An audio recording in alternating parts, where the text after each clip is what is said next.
Teo pun kopi.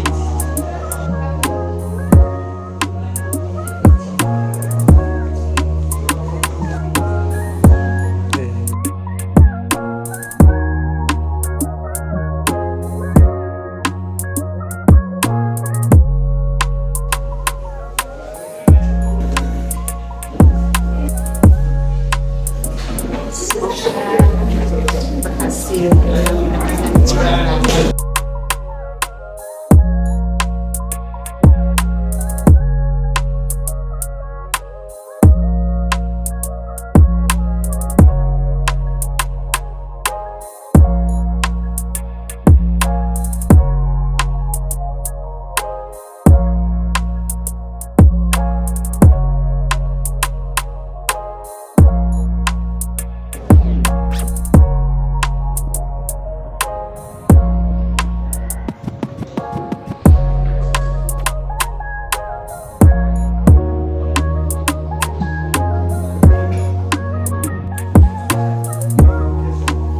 Kami dari Kabupaten Bima atau peserta Kabupaten Bima, perkenalkan nama saya Irfansa, perwakilan petani milenial, dan kedua pemateri perwakilan dari petani dewasa.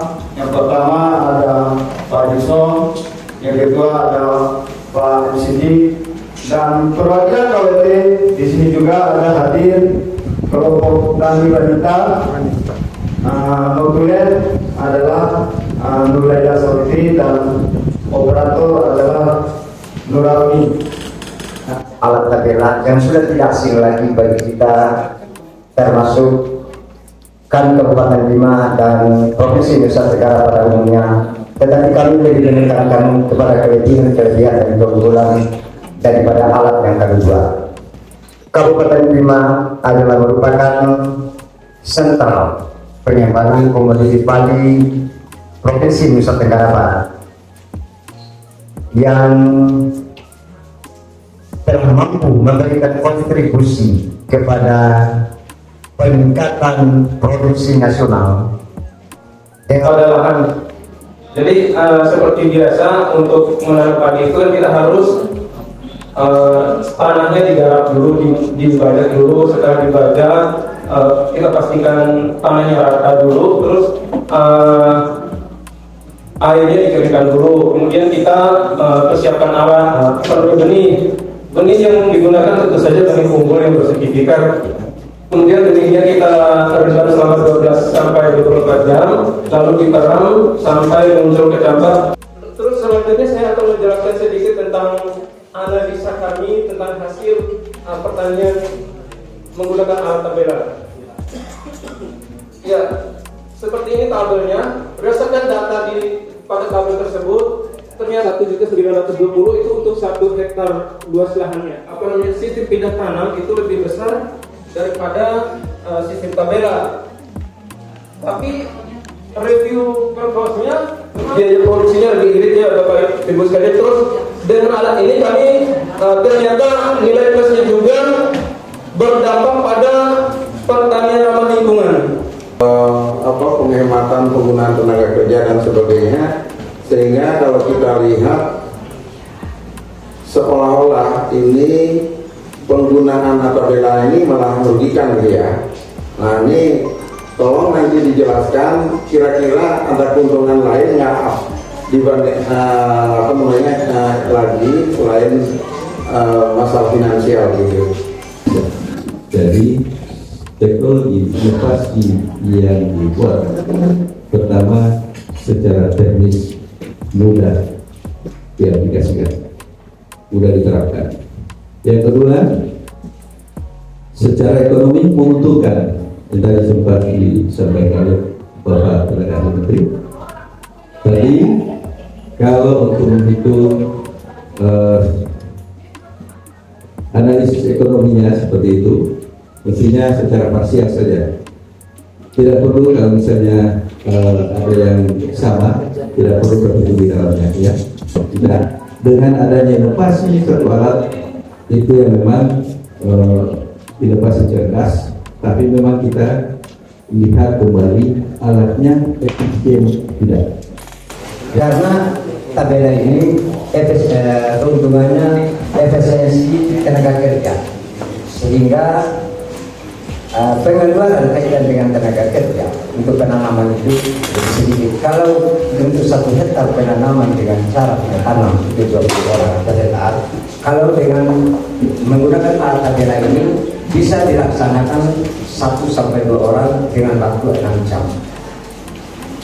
Kaitan dengan itu karena tingginya produksi, kalau dia dengan menggunakan sistem tanam langsung itu sudah ada otomatis di mana-mana itu produktivitasnya sedikit menurun bila dibanding dengan menggunakan tanam dengan cara tidak tanam.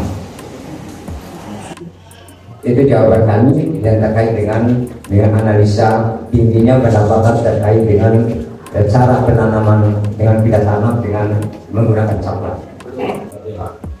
Jadi disebutkan juga dengan SMK ibaratnya bahwa tabela ini sudah lama dan tidak lama. Korban ini dibanding tahun sudah lama diketahui. Jadi kami kali ini apakah perlu dengan tabela sapi ini dibandingkan dengan tabela yang ada kebanyakan? Ya, tolong dijelaskan dulu. Dan kalau bisa juga dikomparasi dengan tabela akan lebih dekat barangkali ya, perbandingannya lebih bagus. Kemudian mesti difokuskan karena tim Bima ini yakin ingin menang, ini juara 1. Nah sekarang mana ini yang diprioritaskan, paslonnya atau anak tabela ini? Anak tabela. Ya itu jangan lagi di tadi kamu mengangkat ini tidak usah. Jadi ya pendukung ya, tapi menurut saya itu jangan dibahas ya, sebab itu fokus kepada tabelanya itu nanti di makalahnya ya, kita tahu nanti saudara-saudara. Kemudian sampai sejauh mitigasi artinya antisipasi penggunaannya dalam hal penggunaan. Kalau ini barang digunakan satu sumbang sampai sejauh mana mitigasi antisipasinya. Kedua, jarak tanaman dia 100.